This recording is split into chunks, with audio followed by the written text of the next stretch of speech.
Average जो study plan होता है उसके बारे में हम बात करते हैं कि हर सब्जेक्ट को कम से कम 2 से 3 घंटे दीजिए। पहले जो इंपॉर्टेंट टॉपिक्स है जहाँ से क्वेश्चन ज़्यादा अटेम्प्ट होते हैं उनको बहुत अच्छा रखना है। जो क्वेश्चन आपको लग रहा है अच्छा थोड़ा सा टफ है, थोड़ा कैलकुलेशन कहीं फंस रहा है, लेकिन हो जाएगा, है ना। तो ऐसे क्वेश्चंस को थोड़ा टाइम दे के करो। जितना भी आपने प्रिपरेशन किया है बेटा उसके दम लगा दो, पूरा दम लगा दो। मात्र 20 दिन की बात है, एक ग्लोरी आती है इसके बाद। हेलो डियर स्टूडेंट्स, स्वागत है आपका PW विद्यापीठ बिहार के यूट्यूब चैनल पे।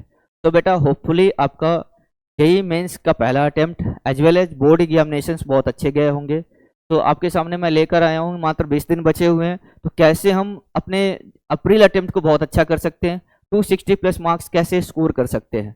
ठीक है, तो ये स्ट्रेटेजी आपके सामने मैं लेकर आया हूँ कि गोल सेटिंग हमारा क्या है। जैसा हमने डिस्कस किया बेटा कि 260 प्लस मार्क्स, तो ऑन एन एवरेज आप देखोगे तो तीनों ही सब्जेक्ट में एटलीस्ट 90 प्लस के अराउंड मार्क्स हमें चाहिए। जो आपका फेवरेट है उसमें तो मैं चाहता हूँ आप 100 में 100 स्कोर करो, लेकिन ये स्कोर होना चाहिए as well as accuracy should be 90% plus, तभी तो आप ये अचीव कर पाओगे। तो इसके लिए क्या स्ट्रेटेजी है उस पर हम बात करते हैं। Daily study plan, on an average आपके पास भी एक स्टडी प्लान होगा ही, बट एक एवरेज जो स्टडी प्लान होता है उसके बारे में हम बात करते हैं कि हर सब्जेक्ट को कम से कम 2 से 3 घंटे दीजिए। मैथमेटिक्स को थोड़ा ज़्यादा टाइम दीजिए, या जो आपका नंबर ज़्यादा बढ़ा दे उसको ज़्यादा टाइम दीजिए ताकि आपके नंबर मैक्सिमाइज हो सके। मैथमेटिक्स ऑन एन एवरेज थोड़ी ज़्यादा टाइम कंज्यूमिंग होती है, तो उसको ज़्यादा टाइम दीजिए। साथ ही साथ जो प्रीवियस ईयर क्वेश्चन है उनको भी टाइम दीजिए, as well as mock test की एनालिसिस। मॉक टेस्ट तो देना ही है, वीक में 3-4 मॉक टेस्ट देना है, वो उसके बारे में भी हम बात करेंगे।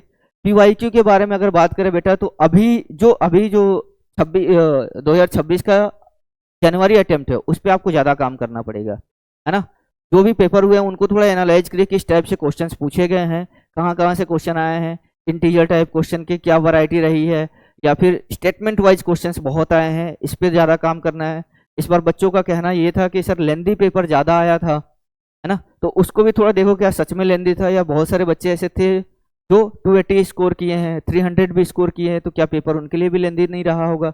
ये थोड़ा खुद को सोचने की जरूरत है, और प्रैक्टिस थोड़ा बढ़ा दो, है ना, कि आप एडवांस की भी प्रैक्टिस कर रहे हो, मेंस की भी प्रैक्टिस कर रहे हो, तो एडवांस के कंपैरिजन मेंस थोड़ा इजी पड़ेगा। लेंदी पेपर आता है, बिल्कुल सही बात है, लेकिन ओवरऑल अगर आपको 260 250 प्लस स्कोर करना है तो पेपर शुड बी लाइक कि आप सब कुछ अटेम्प्ट करो और एक्यूरेसी भी अच्छी रखो। नेक्स्ट हम बात करते हैं कि जो हमारे इंपॉर्टेंट टॉपिक्स हैं, तो फिजिक्स में जैसा आप जानते हो कि मॉडर्न फिजिक्स है, करंट इलेक्ट्रिसिटी है, इलेक्ट्रोस्टैटिक्स है, रे ऑप्टिक्स है, थर्मोडायनेमिक्स, जहाँ से क्वेश्चन ज़्यादा बनते हैं उस पर ज़्यादा फोकस करना है। सिमिलरली अगर केमिस्ट्री की बात करें तो ऑर्गेनिक नेम्ड रिएक्शंस सारे एकदम टंग टिप पे होने चाहिए। रिएक्शन मैकेनिज्म कैसे बन रही है, इंटरमीडिएट्स क्या बन रहे हैं, उनकी स्टेबिलिटी कैसे देखनी है, केमिकल बॉन्डिंग, ये तो हर बार सवाल आता ही है बेटा, कोऑर्डिनेशन से भी सवाल आते ही हैं, electrochemistry, biomolecule, P block, inorganic के रिएक्शंस सारे आपको एकदम टंग टिप पे होने चाहिए। साथ ही साथ फिजिकल केमिस्ट्री, थर्मोडायनामिक्स, ये सब भी उतना ज़्यादा आपको ध्यान नहीं देना, बट पहले जो इंपॉर्टेंट टॉपिक्स है जहाँ से क्वेश्चन ज़्यादा अटेम्प्ट होते हैं उनको बहुत अच्छा रखना है। सिमिलरली इंपॉर्टेंट टॉपिक्स हमारे मैथमेटिक्स का कैलकुलस ऑफ कोर्स सबसे ज़्यादा वेटेज है, definite indefinite both, matrices determinants, vectors in 3D, probability, sequence series, quadratic equations. तो इन सारे चैप्टर्स को एज वेल एज आपको जो लगता है कि जो आपका फेवरेट चैप्टर है, जिस पे ज़्यादा आपने काम किया, उन पे ज़्यादा कमांड करना है। कुछ ज़्यादा नया ट्राई करने की कोशिश मत करिए, जो है उसी पे अच्छा कमांड रखिए, ठीक है। नेक्स्ट हम बात करते हैं मॉक टेस्ट स्ट्रैटेजी। जो मैंने आपको शुरू में ही बोला था कि 1 से 2 घंटे आपको मॉक टेस्ट को एनालाइज करने के लिए देना है। मात्र हमारे पास 20 दिन बचे हुए हैं, तो आप ऐसा तो नहीं है कि जो हमारे लगभग 80 चैप्टर्स हैं तीनों सब्जेक्ट मिला के वो पूरा कवर कर पाओगे, राइट।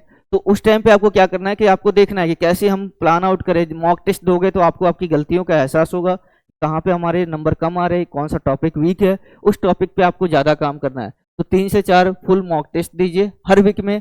एनालाइज मिस्टेक्स केयरफुली, बहुत इंपॉर्टेंट है। मिस्टेक्स क्यों हो रही है, क्या हमने नोट तो नहीं छोड़ दिया, इस पर भी हमने बात किया हुआ है प्रीवियस वीडियोज में। अगर आप जाओगे तो वहाँ पे हमने बात किया क्या क्या बच्चा गलती करता है। Similarly focus on weak areas, जो एरिया आपके वीक रह गए हैं जनवरी अटेम्प्ट में, आपके वहाँ से नंबर मैक्सिमाइज नहीं हो पाए थे, उन पे ज़्यादा फोकस करना है। इम्प्रूव स्पीड एंड एक्यूरेसी, और स्पीड और एक्यूरेसी तो चाहिए ही चाहिए, राइट। नेक्स्ट हम बोलेंगे कि कैसे एग्जाम अटेम्प्ट किया जाए।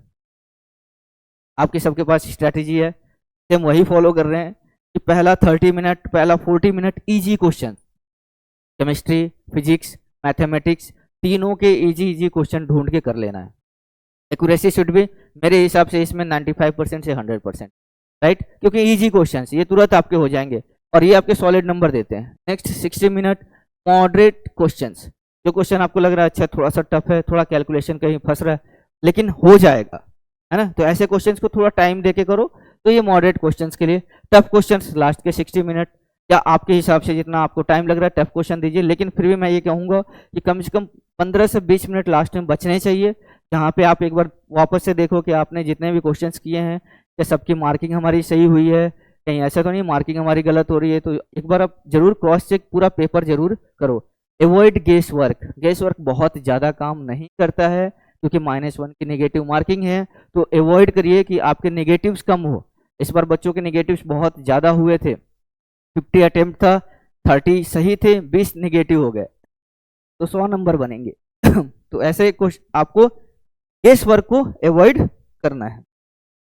नेक्स्ट फाइनल 15 डेज का प्लान क्या होना चाहिए, फाइनल 15 डेज 20 डेज जिस पे हम बात करें कि हर फॉर्मूला को रिवाइज करिए, टंग टिप पे होना चाहिए, चाहे वो फिजिक्स का फॉर्मूला हो या केमिस्ट्री के रिएक्शंस हो या ब्लॉक केमिस्ट्री के इक्वेशंस हो, ट्रेंड्स हो, वो सारे आपको याद रहना चाहिए। प्रीवियस ईयर पेपर बिल्कुल सॉल्व करना ही है, एक्यूरेसी पे काम करना ही है, और स्लीप वेल बिफोर एग्जामिनेशन, ज़्यादा सोचना नहीं है, जितना किया है बहुत अच्छा किया है, have trust on your preparation, और ज़्यादा टेंशन दिमाग में लेके नहीं जाना है, जो होगा अच्छा होगा, यही हमारी प्रिपरेशन थी और जो हमने प्रिपरेशन किया बहुत अच्छा किया है, राइट।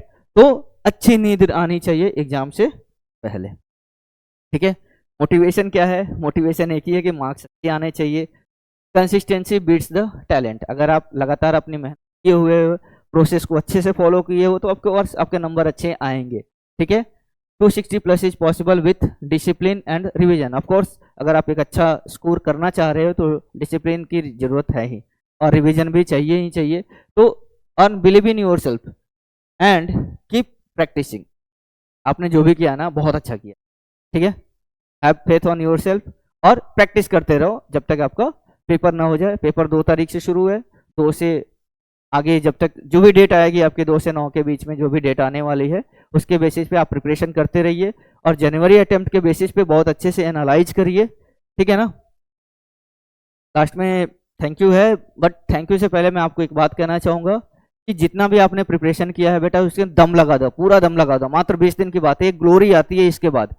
अगर आपने जेईई मेंस में बहुत अच्छा स्कोर किया तो ये कहीं ना कहीं एक पाथवे बनाता है आपके जेईई एडवांस के लिए भी, आपको कॉन्फिडेंट फील कराता है और मात्र उसके बाद से लगभग 1.5 महीने बचते हैं जेईई एडवांस के लिए। तो जेईई मेंस का second attempt is very important for those guys who are pursuing for IITs, right. तो इसके लिए बहुत अच्छा अटेम्प्ट करिए, जो आपको ट्रिक्स बताए गए हैं। ऑफ कोर्स आपको भी बहुत सारी चीजें पहले से पता होंगी, बट अगेन इसको ही फॉलो करिए और देखिए जो आपका बेस्ट आउटकम आना चाहिए वो आ जाएगा। Have trust in yourself and all the best for PW Vidyapeeth Bihar. Thank you very much.